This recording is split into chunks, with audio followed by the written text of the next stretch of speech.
She looked me in the eye that night, her voice flat, and told me she just wasn't attracted to me anymore. Those words broke something inside me, but they also started me watching. For months before that conversation, I'd been begging for pieces of her, little scraps of affection or attention. After she said that, after she laid it all out so plainly, I finally stopped. The begging turned into a cold, quiet observation. We had been married for 12 years. Sarah and I met in college, building a life together from scratch. We weren't flashy people. We liked quiet evenings, good food, and the comfort of knowing someone always had your back. Our life had been predictable, yes, but also full. We had 2 kids, a nice house in the suburbs, and a rhythm that felt strong, unbreakable. Until it wasn't. The physical distance had started slowly, subtly about a year ago. First, it was just less spontaneous intimacy. Then, it became less frequent. Eventually, it was almost non-existent. I'd try to initiate something, to reconnect, and she would always have an excuse. She was tired, she had a headache, the kids might wake up. It started to wear on me, of course, but I always rationalized it. Life gets busy, work gets stressful, kids are draining. I tried everything I could think of.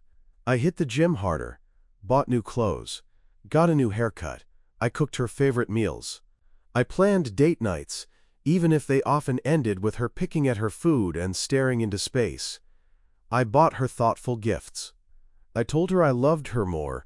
I tried to touch her more, just little brushes of my hand on her arm, or a quick kiss when I left for work.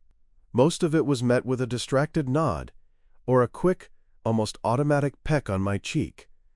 It felt like I was trying to wake up someone who was just pretending to be asleep. Then came that night, after another failed attempt to talk about us, about the growing chasm between us. She sighed, looked away, and then delivered the line that changed everything. "I just don't feel it anymore, Mark. I'm just not attracted to you." She said it like it was a fact of nature, like the sky was blue. It wasn't an accusation, just a weary statement. I felt like I'd been punched in the gut. The world went silent for a moment, but what followed the pain wasn't anger, not immediately. It was a strange sense of clarity. If it was true, if she truly felt nothing, then what was there to fight for? I nodded, quietly. She didn't look surprised or relieved. She just looked tired. Over the next few weeks, I retreated. I stopped pushing, stopped asking, stopped initiating. The silence between us grew deeper, but it was a different kind of silence now. It was the silence of observation. I began to watch her, not with resentment, but with a strange, detached curiosity. If she wasn't attracted to me, did that mean she wasn't attracted to anyone? Or had her desire simply redirected? What I noticed first was her phone. It had always been just a phone, sitting on the counter charging by the bed. Now it was almost always in her hand, face down on the table, or tucked away in her purse. If I walked into the room, she'd often quickly swipe out of whatever app she was on, or just place it down without looking up. It wasn't overt, not like she was hiding it, but it was a distinct change in behavior. She became almost protective of it. Then, there was her appearance. For a while, she'd been comfortable, almost indifferent to what she wore around the house. Now, she started spending more time getting ready in the mornings. Not dramatically, but enough for me to notice. New blouses, more attention to her hair, a subtle shift in her makeup. When I commented that she looked nice, she'd just shrug and say, "Oh, this old thing? Just trying to make myself feel better." It sounded plausible, given her stated lack of desire for me, but it didn't quite sit right. Who was she trying to feel better for? Her schedule also started to shift. She used to be home pretty consistently after work, except for her regular Tuesday night book club. Suddenly, there were new meetings she had to attend, or she was grabbing dinner with Brenda more often. These weren't late nights, not usually, but they were often enough to mean she was gone an extra hour or two, 3 times a week. When I'd ask her about her day or what she did, Her answers were vague, almost rehearsed. "Oh, just work stuff. Brenda and I just chatted." One evening I came home a little early from work because a meeting was canceled. Her car wasn't in the driveway, which wasn't unusual, but the front door was unlocked. I walked in, and the house was empty. On the kitchen counter, next to a half-empty coffee mug, was her phone. Unlocked. My heart thumped, a sudden, unexpected jolt. I looked at it, then at the door, then back at the phone. It was right there. I could pick it up, I could look. But I didn't. Not yet. I just stood there, staring at the screen, a notification for an unread message sitting at the top. The sender's name wasn't visible, just the start of the message. "Can't wait to see you again." Before I could fully process it, or make a decision, her car pulled into the driveway. I heard the engine cut out, the car door slam. I quickly walked into the living room, trying to look casual. She came in a moment later, a little flushed, a small smile playing on her lips. She didn't notice me right away. She walked straight to the counter, picked up her phone, glanced at the notification, and quickly cleared it. Her eyes met mine then, and the smile vanished. "Oh hey," she said, her voice a little too bright. "Didn't expect you home so early." I just nodded. Meeting got out. She still looked a little flustered, but she quickly composed herself. I watched her, and the pieces started to connect in my mind. The guarded phone, the new clothes, the vague nights out, the way she just cleared that message, and that smile, that genuine happy smile that I hadn't seen directed at me in a very long time. Her explanation of not attracted to me anymore now felt less like a sad truth and more like a carefully constructed wall. And something was very clearly happening on the other side of it. The image of Sarah's face, that genuine, radiant smile I hadn't seen in years, replayed in my mind. It was a stark contrast to the distant, often irritated expression she usually wore around me. Her swift, almost panicked action of clearing that message notification solidified a cold, hard suspicion in my gut. My wife's lack of attraction wasn't a general state. It was a highly specific one, aimed squarely at me.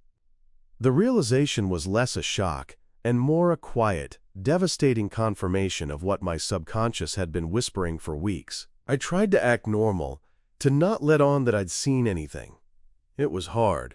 The conversation continued as if nothing had happened, but for me, everything had changed. That night, lying in our separate beds, a routine we'd fallen into under the guise of me needing to get up early for work, sleep felt impossible.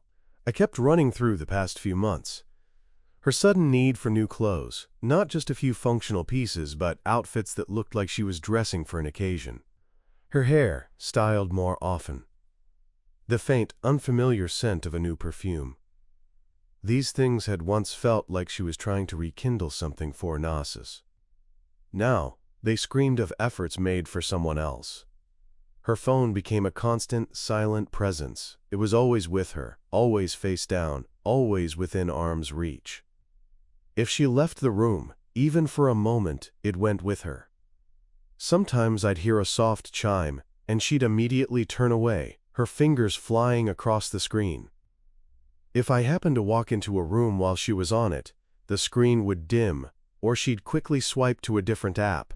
She would offer explanations like, "Just checking work emails," or "Brenda sent me something funny," but her body language told a different story. There was a guardedness, an intensity, that hadn't been there when she was truly just checking emails from her boss. The meetings and dinners with Brenda also began to stack up. They started subtly, once a week, then twice. Sometimes she would just say, "I'm going out for a bit," leaving it vague. When I asked for details, like "Where are you going?" or "What time will you be back?" her answers were always evasive. "Just running some errands," or "I'll be back when I'm back." Her tone would carry an edge, as if my questions were an invasion of privacy, even in our own home. Our children, bless their oblivious hearts, would sometimes ask where Mommy was going, and she'd give them similar vague responses. It felt like she was building a second life, one where I had no place, and she didn't feel obligated to share any details. One evening, I came home to an empty house. Sarah had left a note saying she was out with Brenda and would be back later. The kids were with my parents for the night, so the silence was particularly stark. I decided to make dinner something simple. As I was getting out ingredients, I noticed a small, folded paper tucked under a stack of mail on the kitchen counter. It wasn't addressed to me, but it wasn't hidden either. It looked like a receipt. My heart pounded a little as I picked it up. It was from a wine bar downtown, a place Sarah and I had never gone to. The date was 2 nights prior, a night she had told me she was working late at the office. The receipt showed 2 glasses of a specific, somewhat expensive red wine and a small appetizer. No mention of food that would suggest a full meal, but enough to indicate a relaxed, intimate setting. I felt a cold knot tighten in my stomach. She hadn't been working late. She'd been at a wine bar, drinking with someone. And it definitely wasn't me. My first instinct was to confront her, to throw the receipt in her face and demand an explanation. But then I remembered the decision I had made, to stop begging and start watching. I folded the receipt carefully, slipped it into my wallet, and pretended I hadn't seen it. The lie, her lie, hurt more than I thought possible. It wasn't just a lack of attraction, it was active deception. The next day I tried to subtly bring up the wine bar. "Hey, you know that new place, The Cellar? Have you ever been there?" I asked, trying to sound casual as we ate breakfast. She paused, spoon halfway to her mouth. "Oh, that place? No, not really my scene. Why?" Her eyes met mine briefly, a flicker of something unreadable in them. "Just saw it advertised," I said, dropping it. Her denial was quick, too quick, and her "not my scene" felt like a direct contradiction to the expensive wine listed on the receipt. She was lying. It wasn't just my suspicion anymore, it was a verifiable fact, however small. The following week brought more outings. Sarah started claiming she had to attend a new fitness class, 3 evenings a week. These classes always conveniently fell on the nights I was home from work earlier. She'd come home flushed, sometimes with a faint smell of unfamiliar cologne mixed with her perfume. When I'd try to offer to pick her up or suggest I join her, she'd demur, saying, "Oh, it's a women's-only class," or "It's just not really your thing, Mark." The excuses felt flimsy, and the cologne was a detail that gnawed at me. Could it be from someone else in a crowded gym? Maybe. But the combination of all the other small inconsistencies made me doubt. I found myself analyzing every word she said, every gesture, searching for more cracks in her narrative. The emotional distance between us became a vast chasm. She'd talk about her day with a detached politeness, never really engaging, never asking about mine. Our conversations revolved around the children, house logistics, and nothing more. The warmth, the shared laughter, the easy companionship we once had, were now ghosts in our home. I felt like an unwelcome guest in my own marriage, constantly under observation, constantly being kept at arm's length. One afternoon, I was working from home, which was unusual for me. Sarah didn't know I was there. I'd come back early after an appointment. I heard her on the phone in the living room, her voice soft, hushed, almost melodic. It was a tone I hadn't heard her use in years, a tone reserved for deep intimacy. I couldn't make out the words, but the cadence, the lingering silences, the occasional soft laugh, spoke volumes. It was not a conversation with Brenda. It was not a work call. It was deeply personal. When she hung up, a few minutes later, she sighed contentedly. Then, she walked into the kitchen, looking surprised to see me. Her expression instantly shifted, that soft, happy glow replaced by her usual reserved demeanor. "Oh, Mark, you're home early," she said, her voice flat, devoid of the warmth I had just heard. The contrast hit me like a physical blow. The genuine happiness she shared with someone on the phone, immediately extinguished upon seeing me. It was undeniable now. The "no attraction" was a shield. a smokescreen. She was not only attracted to someone else, but she was actively cultivating that attraction, nurturing it, enjoying it, while systematically shutting me out. The anger simmered beneath my skin, but so did a profound sadness. I knew I couldn't just keep watching forever. The pieces were no longer ambiguous. They were forming a picture, and it was a picture that was tearing my world apart. I just needed to see the full canvas. The phone call Sarah had cut short. The radiant smile she'd worn just moments before, a smile I hadn't seen directed at me in months, perhaps years. That image burned itself into my mind. It was the final, undeniable proof that her desire wasn't dead. It had simply relocated. The ambiguity was gone. My wife was actively involved with someone else. The sadness was still there, a hollow ache in my chest, but it was now laced with a cold, clear resolve. I stopped begging, and now I was done just watching. I needed to know. I needed to see the full canvas, as I'd told myself, and I would. My investigation started small, with a renewed focus on her schedule. Sarah's late nights at work suddenly became more frequent, and dinners with Brenda popped up on the calendar at least once a week. I tried to keep my routine normal, tucking the kids into bed, reading them stories, but my mind was elsewhere, calculating. I started noticing the details.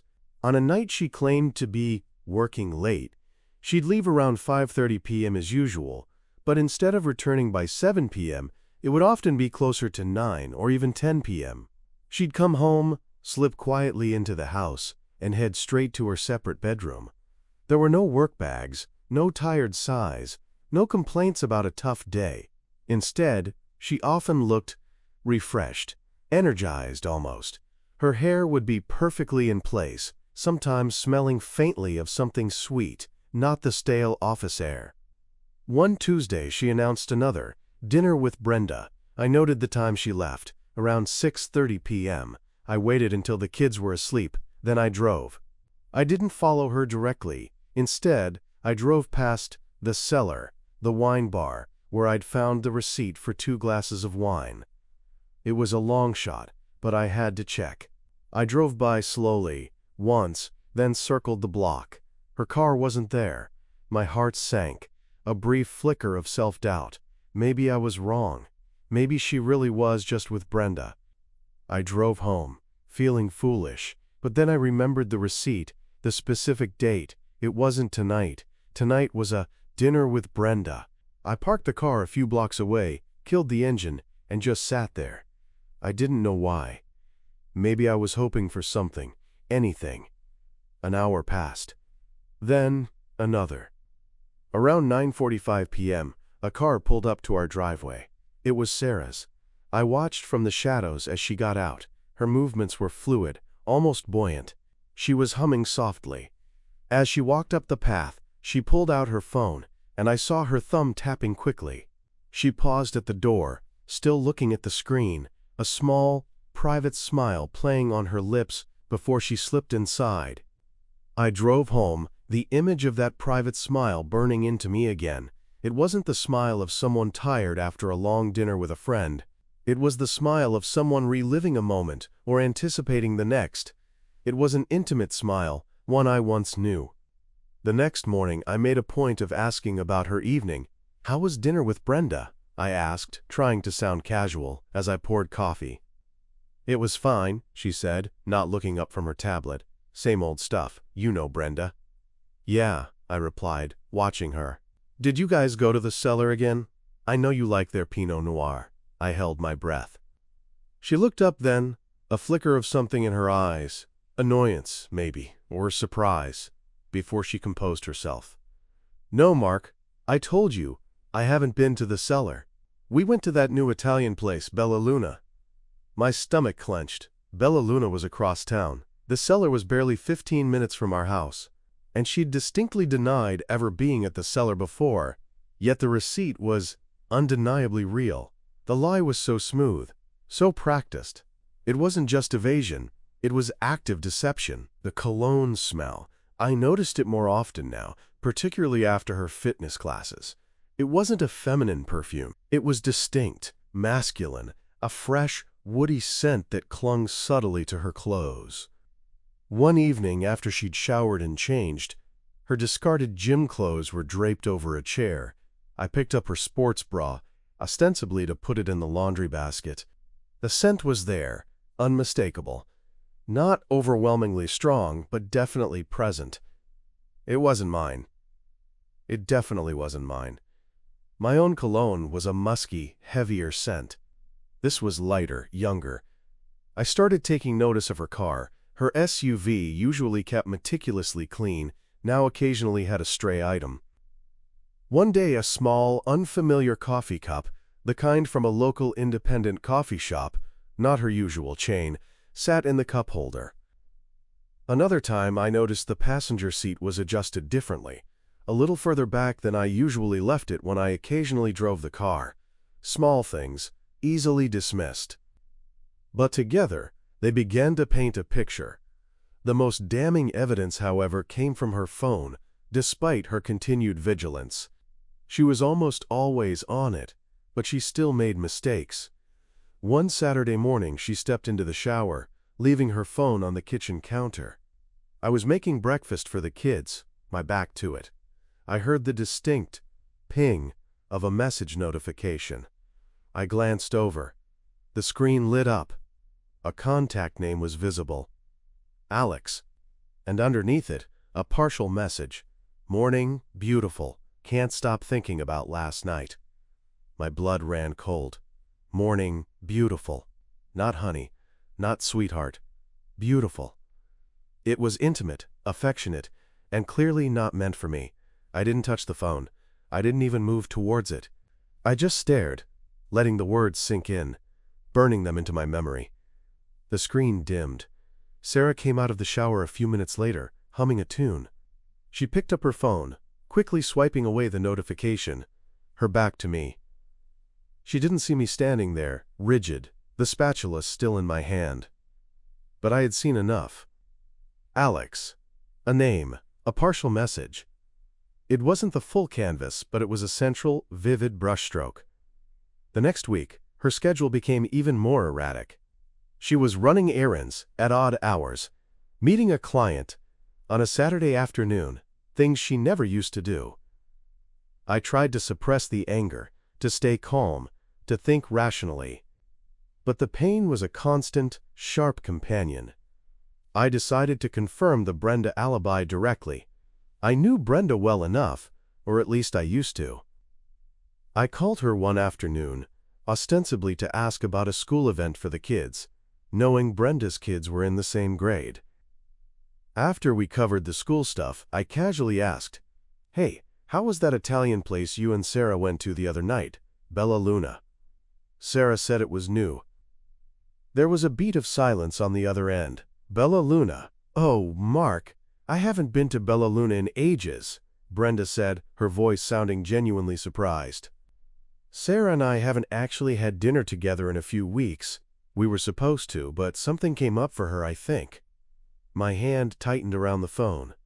Oh, really? I must have misunderstood, I said, forcing a casual laugh. She mentioned it, so I figured you two went. My mistake. No worries, Brenda replied, still sounding a little confused. But if you're looking for a good Italian place, it really is great. I ended the call, my heart hammering. Bella Luna. Not only had Sarah lied about going there, but Brenda hadn't even been out with her. The entire dinner with Brenda story was a complete fabrication. It wasn't just an alibi for one specific night. It was a recurring, manufactured excuse. The pieces snapped together with a sickening precision. The guarded phone, the mysterious cologne, the working late and fitness classes that didn't add up, the radiant smiles, the constant denial, the Bella Luna lie. And now, the name Alex, and the explicit, morning, beautiful, can't stop thinking about last night. It wasn't just a loss of attraction, it was a conscious, deliberate act of betrayal. She wasn't simply falling out of love, she was falling into someone else's arms. My quiet observations had transformed into a crushing certainty. The anger I'd been suppressing finally broke through, a raw, burning fire in my gut. But even stronger was the profound sense of loss. 12 years, 2 children, a life we built. All of it tainted, corroded by deception.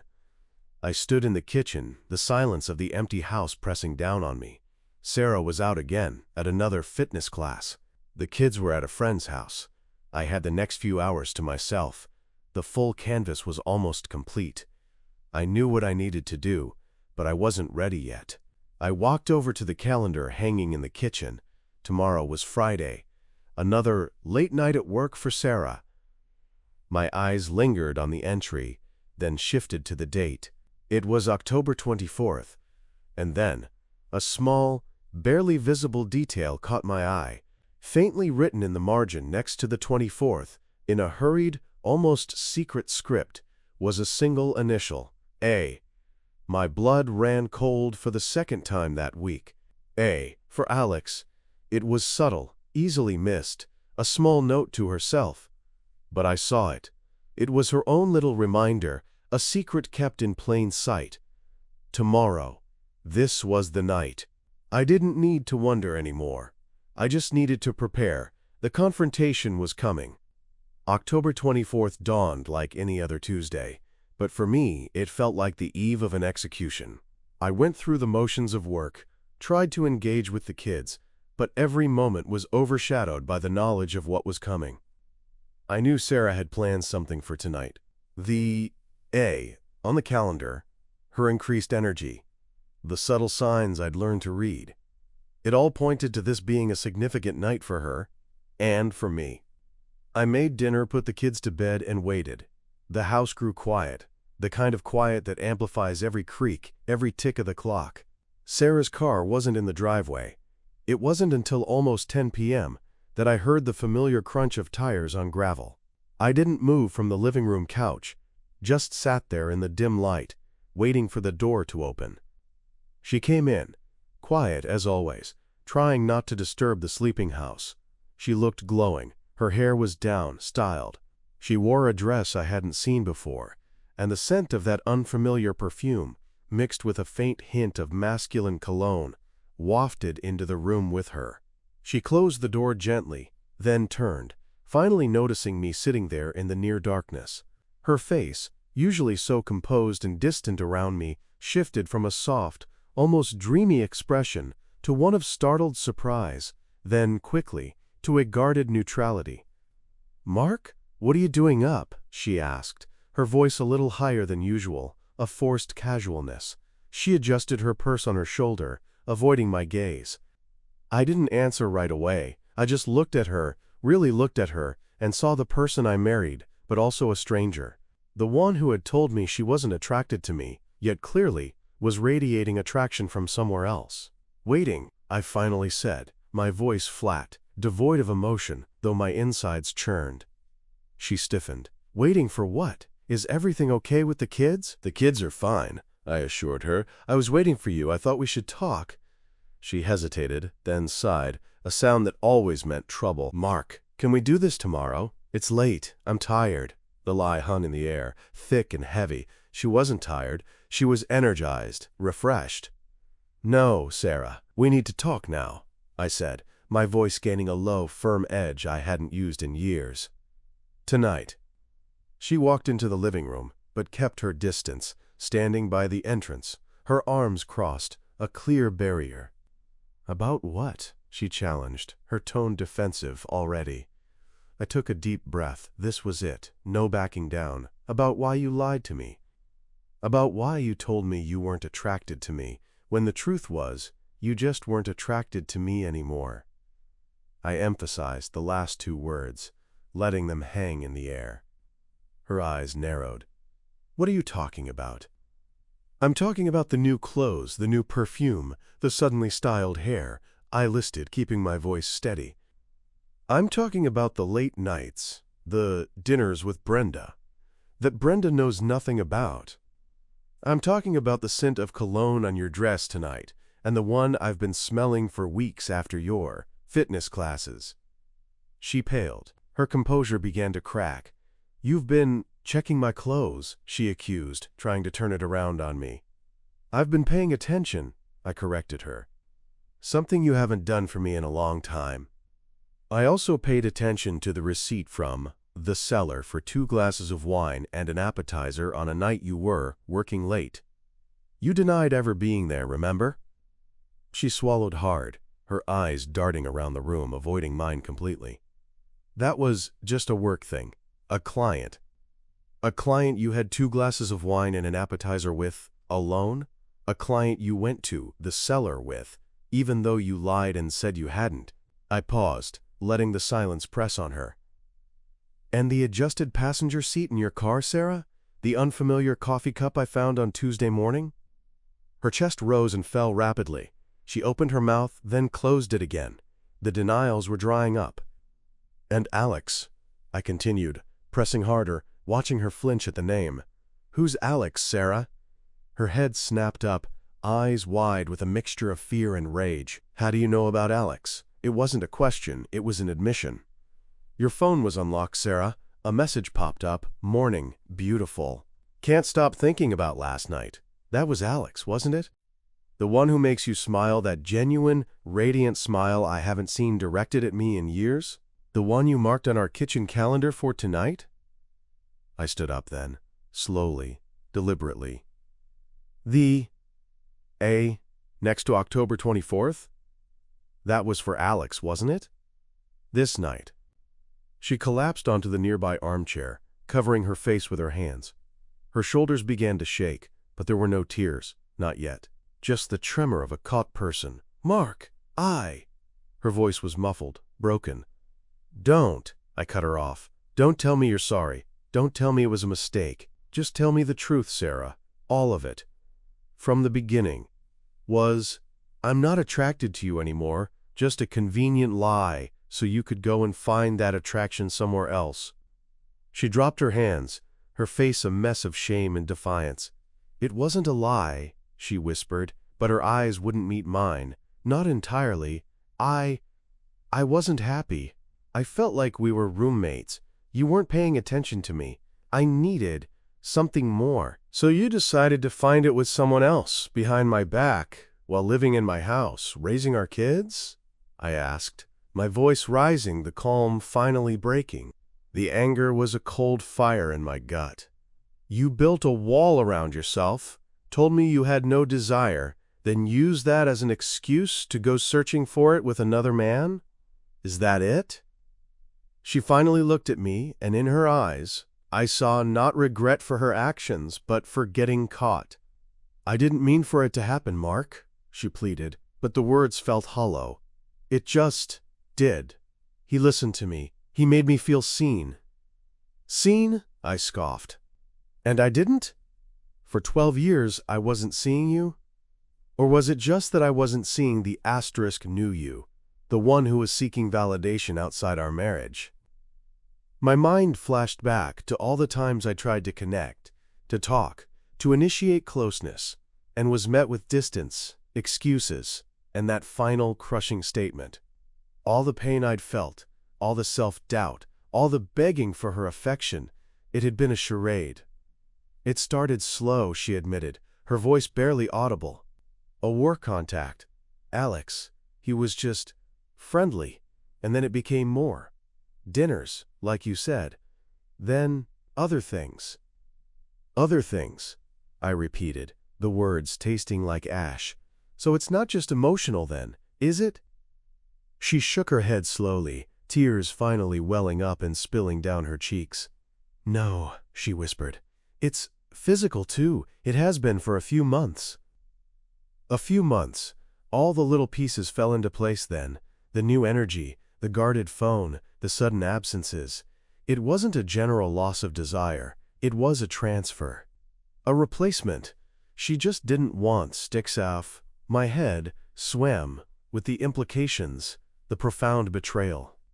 The worst part wasn't just the affair itself, but the deliberate, calculated deception that preceded it, the gaslighting of my own feelings, the slow erosion of my self-worth. She had built her new desire on the wreckage of my trust. So what now, Sarah? I asked, my voice now devoid of anger, just bone-deep weariness. The fight had drained me. The truth, however painful, brought a strange, cold clarity. She looked up, her eyes pleading, but I saw no path back. I don't know, Mark. Can we work through this for the kids? The kids. Always the kids. The convenient shield. You think we can work through this?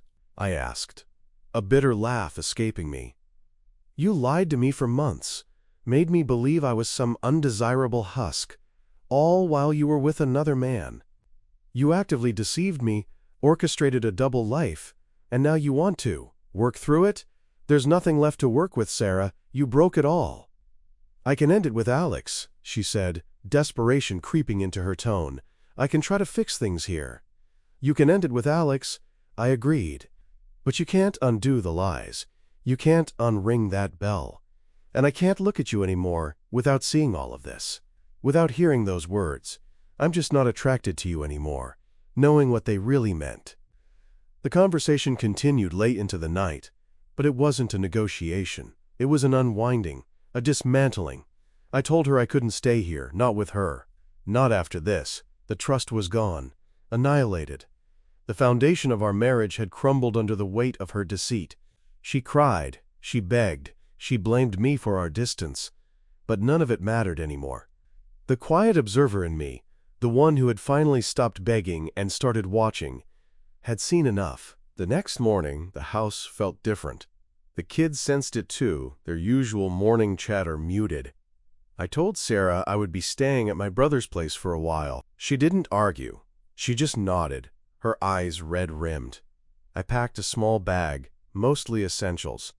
As I walked out the door, I didn't look back. The marriage I thought I had, the one I had desperately tried to save, was an illusion. It had died long before she uttered those crushing words, and her affair was just the final, ugly proof. The sting of betrayal was still raw, but underneath it a quiet resolve began to form. My journey of watching was over. Now, a different kind of journey was beginning.